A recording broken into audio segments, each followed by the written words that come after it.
Okay, God, I'm going to do it. I sat staring at my phone. On it was an illustration I had just finished drawing days before. I was planning to share it on Instagram, which I had done many times with other pieces. But this time felt different. The drawing itself was of a dark-skinned Black woman standing in a field of wildflowers. Her vibrantly colored headband held back her fluffy dark brown fro. She was dressed in a beautiful tan blouse and wore a pair of pink dangly earrings. The words "Do it as worship" were written in the sky as she looked out ahead of her. As I stared at the image, I could feel my stomach drop. It was as if butterflies were flying around in there.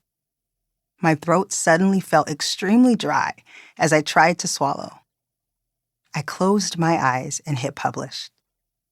With my eyes closed, I exhaled, "I'm doing this." The post went onto my Instagram page, and along with it came a flood of emotions. I reread my caption a few times, checking that it was clear and free of any errors I could have missed. My words in this image were out there for everyone to see and read. I was really doing this. It hadn't been an easy road, though.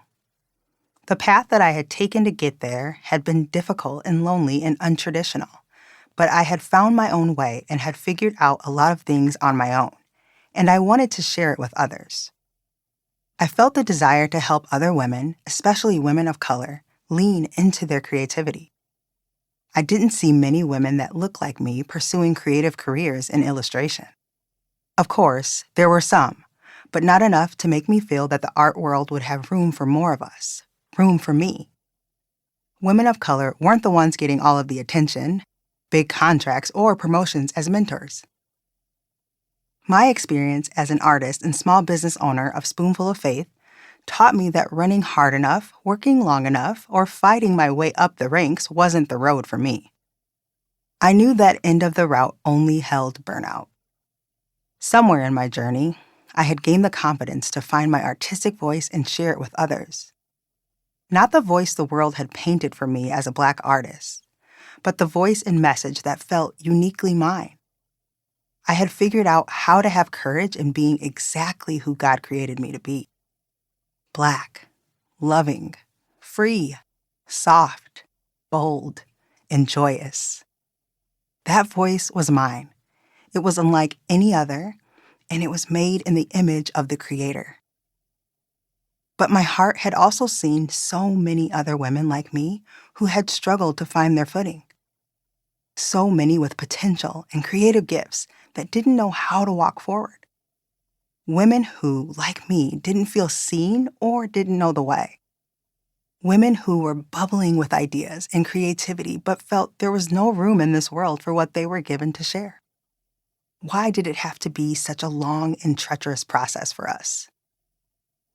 For about 2 years, I sat with the idea that I needed to do something to chart a healthy way forward for budding creators.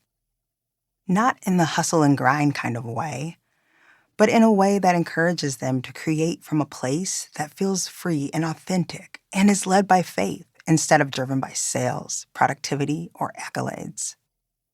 Deep in my heart, I felt the responsibility and desire to share what I'd learned with others, but I didn't think I had time to add this to my never-ending to-do list. During this same time, I was fielding text messages from girlfriends and emails from strangers asking me how I showed up with confidence, doing something that felt so authentic to me and that seemed like it was working for me.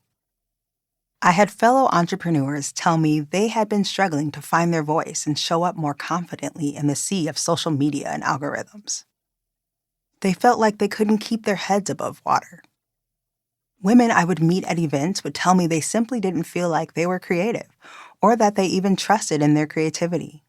I knew I had to extend a hand to other creatives who felt stuck, lonely, or unsure in their path, just like I had been.